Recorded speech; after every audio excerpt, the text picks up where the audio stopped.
Spéciale élection de la FEM aujourd'hui dans l'émission L'Info en face avec comme invité Leïla Andalouci. Leïla Andalouci, bonjour et merci d'avoir accepté notre invitation au débat.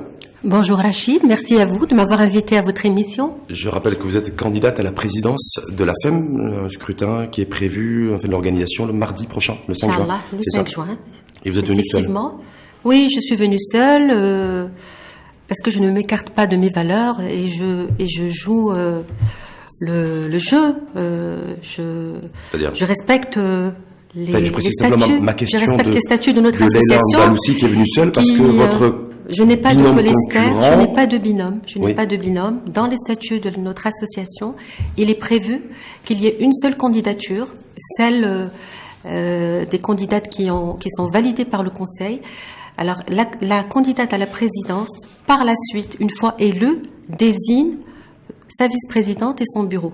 Donc, le modèle de binôme n'existe pas au niveau de la FEM. Parce qu'on a reçu il y a quelques jours, donc Aïcha Lasri-Amani, qui était là en tant que candidate à la présidence. Elle était accompagnée de Khadija Jalati-Idrissi, qui s'est présentée comme membre du conseil d'administration de la FEM. Juste pour préciser les choses, c'est bien ça? Et vous, vous êtes seule? Je suis seule. Parce que vous êtes la seule candidate à la présidence de la FEM. Nous sommes que deux candidates à la présidence de la FEM, moi et Madame Aïcha Amrani. Très bien. Voilà. Est-ce que j'ai en face de moi aujourd'hui la future présidente de la FEM? Écoutez, je suis très optimiste et très confiante. C'est-à-dire je reste sereine. C'est pas je suis sûr de gagner, je vais gagner. Je vais gagner. Ouais, je vais exploser Aïcha Amrani. Je vais gagner, j'ai toutes les chances de gagner, j'ai la confiance des membres, j'ai un programme avec beaucoup de contenu. On va y revenir d'ailleurs sur votre programme. Oui, et donc... Est-ce que vous considérez être meilleur profil, meilleur programme, meilleur réseau J'ai des atouts très importants par rapport à ceux de Aïcha Amrani. Qu'est-ce que vous avez comme atout? Ce que j'ai comme atout, c'est que d'abord je suis une expert comptable, une femme pour laquelle le monde de l'entreprise n'a plus aucun secret. Je suis quelqu'un. Vous connaissez parfaitement tous les contours du monde de l'entreprise. Tous les contours. J'ai construit beaucoup de proximité avec les chefs d'entreprise. Je suis en mesure de. En étant commissaire aux comptes, en étant expert comptable. Alors quand on est expert comptable, on exerce deux activités complémentaires, parfois indépendantes, qui sont le conseil aux entreprises, le conseil fiscal, juridique, l'optimisation. On éclaire les chefs d'entreprise sur les stratégies performantes, sur leur système d'information, sur leur management, mais on intervient aussi en tant que commissaire aux comptes pour certifier les comptes et pour fiabiliser l'information financière. Donc ça c'est l'atout que Leïla Andalouci a et que Aïcha Lasri-Amrani n'a pas, c'est ça, c'est ce que j'ai bien entendu, du monde de l'entreprise qu'elle n'a pas. J'ai une maîtrise du monde de l'entreprise. J'ai acquis à travers cette connaissance, donc j'ai pu construire un réseau de partenaires extrêmement important, des partenaires au niveau de l'écosystème, que j'ai pu construire aussi dans le cadre de mon activité associatif et professionnel que Aïcha n'a pas. Je suis bien entendu membre de l'Ordre des experts comptables. J'ai été élue secrétaire générale de l'Ordre des experts comptables dans l'ancien mandat. La région Casablanca. Dans la région de Casa. Il me semble. J'ai vu ça. Ouais. L'année dernière, j'ai été élue première femme du Conseil national de l'Ordre des experts comptables. Et aujourd'hui, je préside la commission partenariat et communication dans laquelle j'ai pu tisser donc tout ce package d'atouts de l'Andaloucie, pour vous, c'est ce qui vous démarque et qui va faire la différence. Qui fera la différence. Pour ce scrutin. Vous êtes sûr de ça? Absolument, que je pourrais aussi partager avec la FEM, en plus de mon militantisme associatif dans d'autres domaines culturel, sportif. Je crois que vous êtes aussi dans le Rotary Club, c'est ça? Je suis présidente. Je suis fondatrice d'un Rotary Club, le Rotary Club Atlantique, et présidente du club Innerwil Casa Merci. Donc ça veut dire quoi? C'est que Leïla Andalouci, elle a travaillé sur le terrain depuis des années, et puis aujourd'hui elle s'est dit, je vais capitaliser le mardi 5 juin en me présentant à la présidence et tout ça va être au service de mon élection. Est-ce que c'est ça en fait? C'est ça. Et d'ailleurs, quand j'ai été à la rencontre des membres de la FEM, au niveau des régions, il y a eu beaucoup de répondants. Il y a eu beaucoup de C'est-à-dire répondants et je remercie on est avec toi, Leïla, on va voter pour toi. On est avec toi, on est avec le changement, on est avec les femmes. Ces femmes ont marqué beaucoup d'intérêt pour cette campagne et pour ces élections. Et je suis sûre qu'elles viendront nombreuses le 5 juin pour choisir celle qui va les représenter. Très bien. Est-ce que, parce que comme je l'ai dit, je l'ai précisé tout à l'heure, on a reçu Aïcha Lasri Amrani. Ça vous dérange pas que je dise qu'on l'a reçu, l'Aïcha? Vous avez écouté son débat? C'est tout à fait légitime de la recevoir. Écouté son débat, ouais. J'ai écouté, j'ai suivi son débat. Parce qu'elle nous a dit aussi que, parce que je lui ai posé la même question, c'est quoi vos atouts? Qu'est-ce que vous avez que Leïla Andalousi n'a pas? Donc c'est un peu le même exercice aussi, un peu avec la même rhétorique. Elle m'a dit, mais moi je suis membre fondatrice de la FEM. La FEM, c'est limite, c'est construit, est né chez moi. Donc je suis aussi, voilà, c'est donc 18 ans d'existence et le bébé, elle l'a vu grandir, ce qui n'est pas forcément le cas de Leïla Andalousi. Alors si vous je permettez, sais pas si c'est une légitimité particulière, mais en tout cas, j'étais là dès l'accouchement. Même pas la production, la fabrication et l'accouchement. Ah, d'accord. Oui. Moi, je voudrais juste. Ce n'est pas le cas de Leïla Andalousi. Nous avons été à la FEM à la même période. Nous avons adhéré en 2003 à la FEM et la FEM a été créée exactement en septembre 2000. Aïcha Amrani n'a jamais été fondatrice de la FEM. Elle n'a pas fait partie du bureau fondateur officiellement dans les statuts, dans les documents officiels de la FEM qui ont été à la wilaya. Aïcha Amrani n'y figure pas. Donc j'ai entendu aussi. Elle nous a menti? Je ne dis pas qu'elle vous a menti. Elle fait partie peut-être des fondatrices. Elle estime que pendant les premières, peut-être que pendant les trois premières années, peut-être qu'elle estime que pendant les 3 premières années, on est encore fondatrice. Alors à ce titre-là, je suis aussi fondatrice de la FEM. Donc vous êtes sur la même ligne. On est sur le même plan d'égalité, puisque nous avons c'est pas Aïcha Lasri Amrani qui vous a fait venir à la FEM? Absolument pas. D'ailleurs, j'ai entendu ça. Mon adhésion à la FEM s'est faite spontanément. Donc, Aïcha Amrani, je l'ai connue après, une fois que je suis rentrée à la FEM. Donc voilà, c'est voilà, donc juste vous n'allez pas saisir le Conseil des sages, parce que j'ai vu que vous avez saisi le Conseil des sages sur le... Par rapport au déroulement de... voilà. Absolument, j'ai saisi le Conseil des sages parce que ma candidate s'est présentée avec un binôme. Oui, ça c'est juste. Elle s'est présentée à la candidature, au poste de candidate à la présidence, et son binôme s'est présenté au poste de candidate à la vice-présidence. Ce qui n'a rien changé au final, parce que je sais qu'il y a eu une réunion extraordinaire du Conseil des sages, mais Aïcha continue sa campagne normalement. Sa campagne avec Khadija Janetti, qui l'accompagne sur les plateaux, dans ses rencontres avec les membres, dans sa stratégie, et qui porte avec elle son programme. Oui, justement, avant d'aller sur le programme et sur votre programme, oui. Est-ce que c'est une compétition? C'est la première fois que vous présentez à une élection? Ce n'est pas la première fois. De cette nature. De cette nature, je me suis présentée aux élections du Conseil régional de l'Ordre. Oui. Il y a 3 ans. C'est très spécifique à la profession. Je me suis présentée aussi aux élections nationales. J'ai été élue deuxième sur la liste, juste après le président. Deuxième sur combien de personnes? Deuxième sur 300 personnes. Nous sommes, les experts comptables ne sont pas nombreux encore au Maroc. Et effectivement, c'est la première fois que je participe à une telle compétition dans le cadre d'une association aussi connue que la FEM. Est-ce que c'est stressant quand on... Est-ce que c'est difficile? Est-ce que c'est compliqué? Est-ce que vous avez aussi face à vous une concurrente un peu coriace, un peu... voilà, est-ce que je sais pas. Je tiens bon. Oui. Je reste mobilisée jusqu'à la fin. J'ai la chance d'avoir un comité de soutien qui me soutient dans le vrai sens du terme. C'est pas parce que vous êtes seul en plateau aujourd'hui qu'il n'y a personne avec vous. J'ai un comité de soutien. J'ai une équipe qui est avec moi, bien entendu. D'accord. Et juste sur cette élection, est-ce que c'est une affaire pour vous extrêmement importante, un enjeu personnel d'être élu mardi 5 juin président de la FEM? Est-ce que c'est quelque chose qui est important à vos yeux?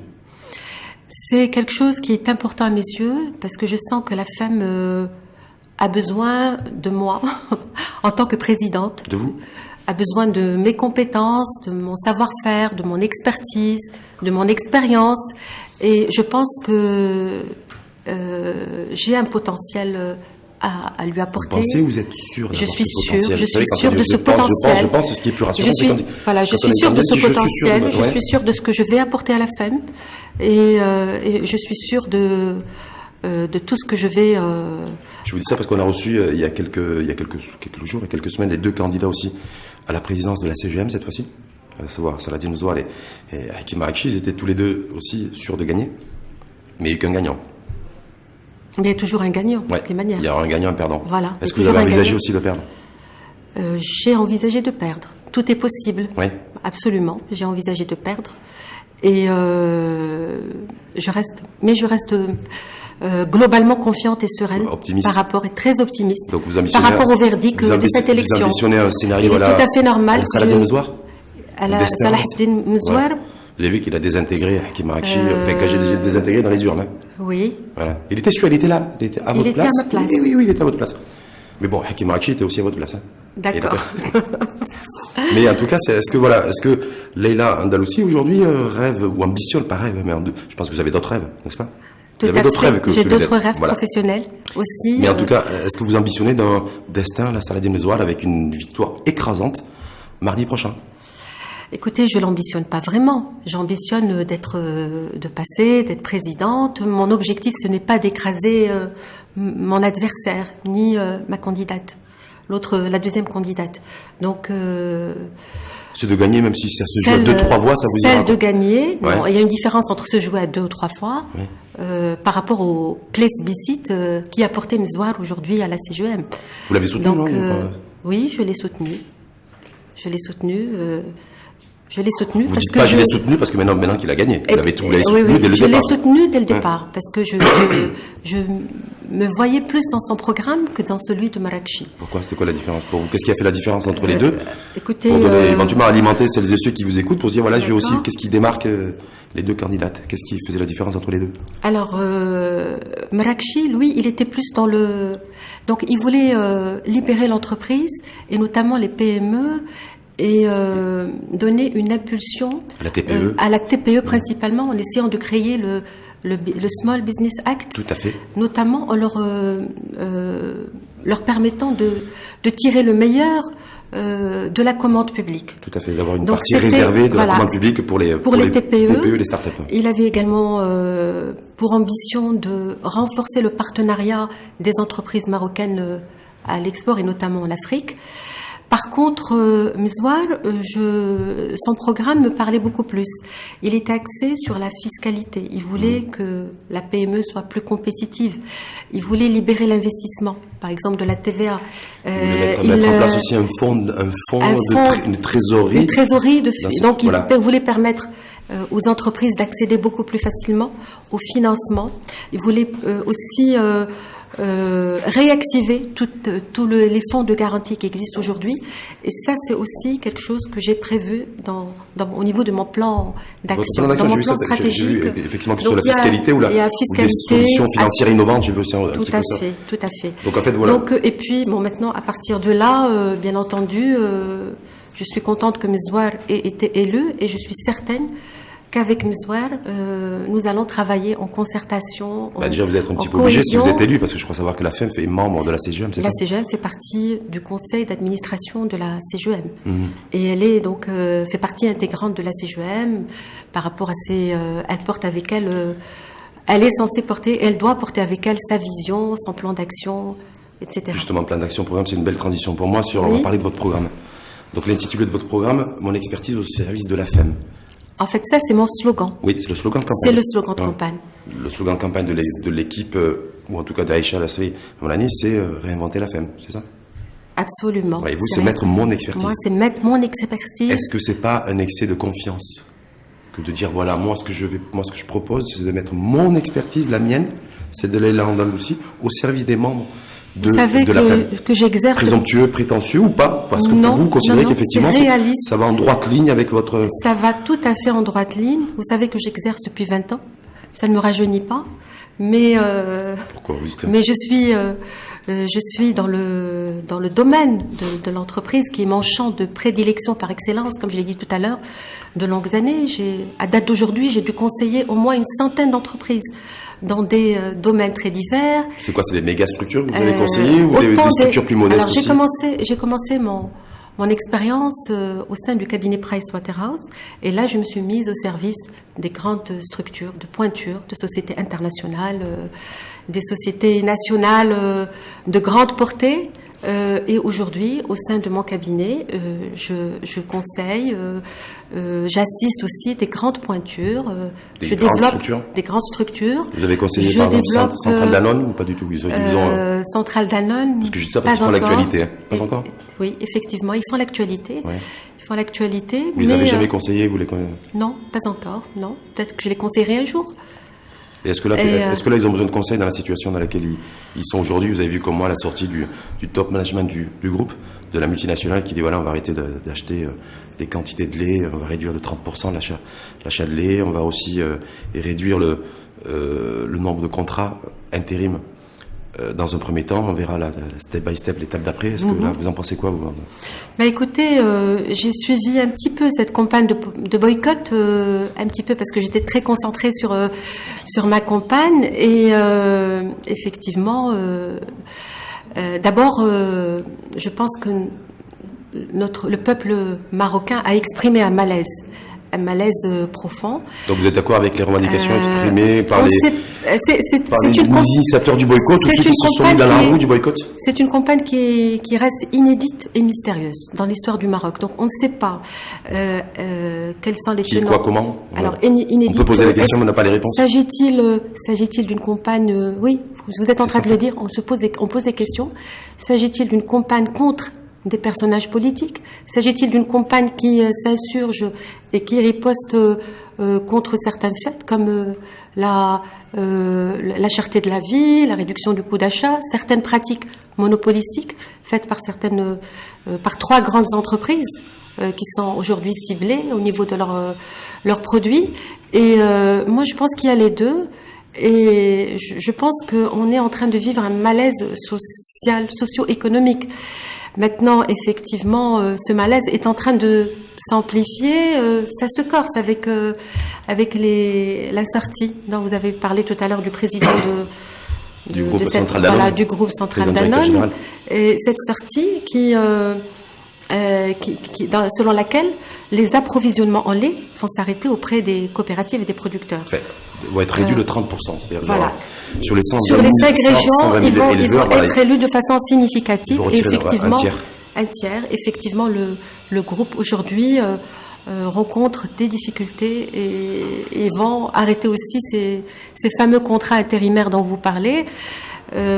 J'espère qu'on arrivera à un dénouement et que j'espère. En tout cas, cette campagne a montré toute l'importance des réseaux sociaux et tout le rôle qui a été mis en œuvre pour relayer cette information. Vous allez tenir compte justement de toute cette dynamique digitale aussi, ou est-ce que vous en tenez compte dans votre campagne aussi, dans le fait aussi que ce que je vous souhaite d'ailleurs, le mardi 5 juin, vous êtes élu président de la FEM, c'est-à-dire effectivement priorité, c'est pas forcément la mise en place de solutions innovantes, c'est pas forcément la mise en place d'actions et autres, bien précise aussi, des incubateurs, parce que je sais qu'il y a pas mal de choses que vous avez proposées qui figurent en tout cas dans votre programme, mais la dimension aussi digitale, en termes de communication, pour faire, je sais pas, ne serait-ce que pour rendre plus attractive la FEM, avoir plus de membres, parce que la FEM aujourd'hui c'est la courbe descendante au niveau des membres, au niveau de ce rayonnement peut-être extérieur aussi.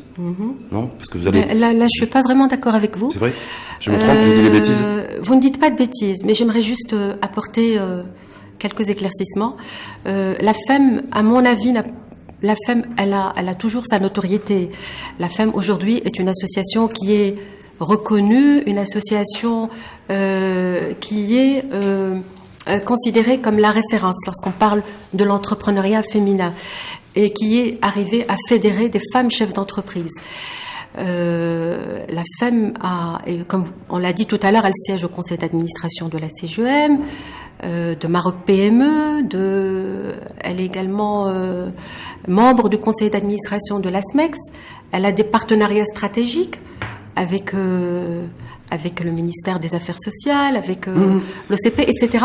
Mais dans le débat public, je vais faire comme avec Aïcha dans le débat public, on ne vous voit pas, on ne vous entend pas, vous n'êtes pas visible. Ce qui se passe, je prenais l'exemple la semaine dernière du débat sur les délais de paiement qui touche aussi à la fois l'entreprise dirigée par un homme ou dirigé par une femme, un entrepreneur masculin ou un entrepreneur féminin, tout le monde est exposé à ces problématiques-là. Oui. Et je n'ai pas vu de prise de parole de la femme dans ce sens. Ce qui se passe, c'est que l'environnement aujourd'hui change. Il est caractérisé par un bouleversement, par des mutations économiques, par une évolution environnementale, réglementaire, etc. Et les femmes, les attentes et les exigences des membres de la femme sont différentes. Donc, il va falloir effectivement déployer un nouveau plan d'action. Que sur les 5, 6, 7, 8 dernières années, il y a une décroissance de membres au niveau de la FEM. Il n'y a pas la même dynamique aujourd'hui en 2018 que... Oui, voilà. On est toujours 600 membres sur la liste. À jour de cotisation, à jour de cotisation, nous sommes 200... un peu moins de 200, autour de 200, non, c'est faible. Nous sommes à peu près 230. Nous avons l'habitude, en général... Vous imaginez 230 membres, c'est pas... En fait, on a arrêté le règlement des cotisations à cause des élections, mais en général, il y a un rush de règlement des cotisations juste avant l'Assemblée pour permettre aux membres de venir et de voter. Donc, mais il y a matière. Est-ce que vous avez, parce qu'on va revenir sur votre point, mais est-ce que vous avez des objectifs effectivement, j'ai des objectifs chiffrés parce que Aïcha, Lamrani, elle dit moi à l'horizon 2021, parce que c'est le mandat de 2018, c'est bien ça, 2018-2021, sur les 3 prochaines années, je vais hisser le nombre de membres à 1000. Alors moi, j'ai décidé dans mon plan d'action de hisser le nombre de membres à 1500 pour représenter 10%. Vous ne faites pas de la surenchère. C'est pas parce que je dis qu'elle nous a dit 1000 à nous que vous allez dire 1500. C'était marqué dans mon plan d'action et ça représente exactement 10% du pourcentage des femmes entrepreneurs au Maroc. Donc c'est ce chiffre-là. Maintenant, comment y arriver? Vous jouez sur la symbolique en fait des chiffres. Symbolique, c'est des objectifs. Il faut se fixer des objectifs ambitieux et y arriver. Comment on va y arriver? Il est prévu dans mon plan d'action de mettre en place une instance qui est un comité d'adhésion, j'ai vu non? Un comité d'adhésion et de recrutement avec des objectifs précis. Ce sont ces objectifs. Avec des critères précis aussi. Avec des critères qualitatifs précis aussi. C'est-à-dire quoi? Des critères sélectifs, la discrimination positive. Ce ne sera pas de la discrimination positive, mais ce sera beaucoup plus de rigueur dans le traitement des dossiers, dans la sélection aussi par rapport au secteur d'activité. Nous avons aujourd'hui, nous sommes principalement représentés au niveau du service et du commerce.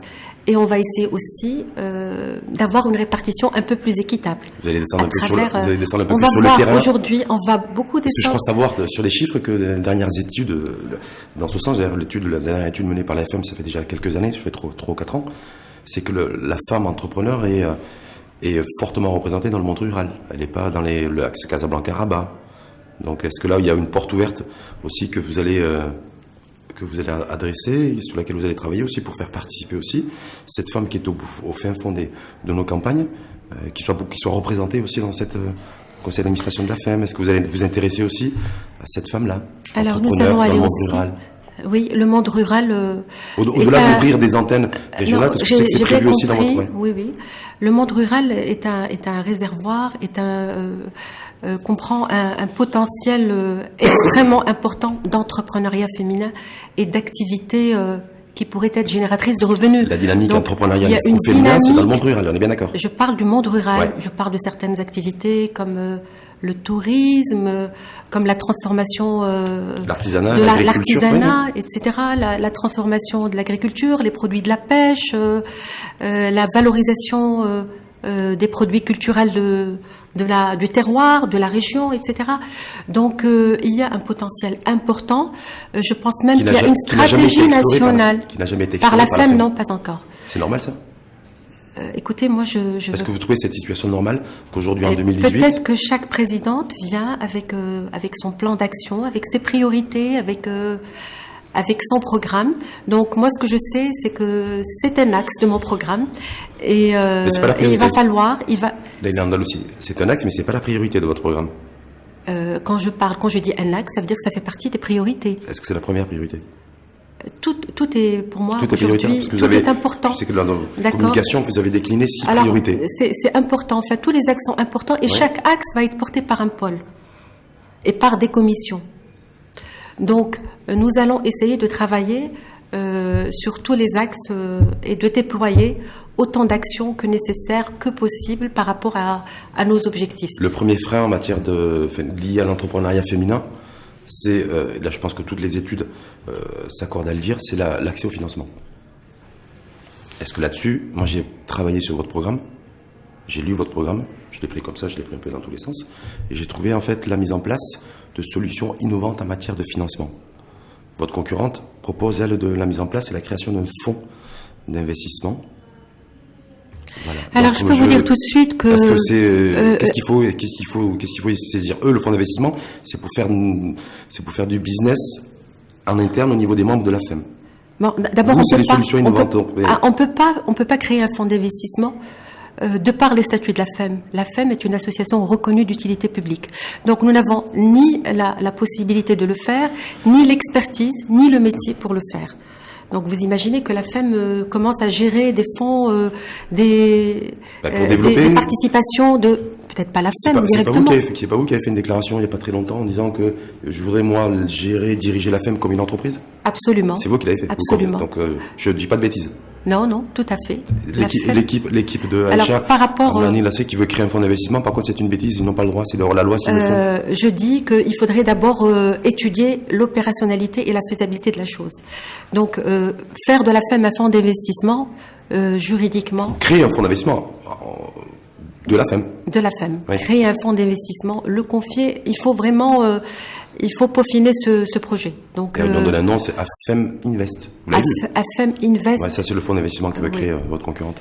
Vous, c'est des solutions innovantes pour Alors moi, favoriser l'accès au financement. c'est autre chose. Moi, c'est des solutions innovantes, qui viendraient... D'abord, avant les solutions innovantes, vous avez peut-être vu dans mon plan d'action, déjà exploiter ce qui existe déjà. Parce qu'aujourd'hui, il existe une multitude de produits financiers qui sont proposés, une offre qui sont proposées par les institutions financières, par les banques, c'est les produits classiques, mais qui ne sont pas suffisamment connus, qui ne sont pas suffisamment exploités. Donc, il faudrait d'abord... Vous allez faire le relais des banques, faire le relais des banques, être l'interface, être un facilitateur, mais vous savez que les banques, créer une cellule, une commission qui va travailler sur ça.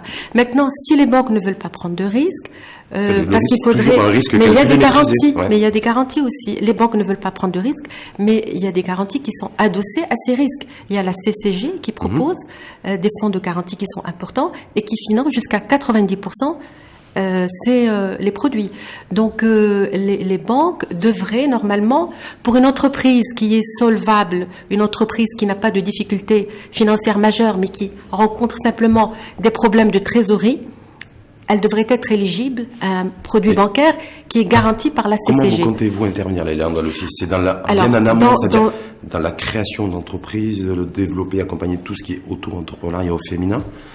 Est-ce que c'est l'accompagnement? Si vous permettez, j'ai pas terminé par rapport à la problématique de financement. Oui. Donc je disais qu'il y avait un travail à faire de recensement de l'offre qui existe à travers une cellule qui sera dédiée et qui va informer et former les membres de la FEM de ce qui existe, d'une part. D'où l'idée, en fait, de votre projet aussi de créer un système d'information performant. Un système d'information performant, un système de veille.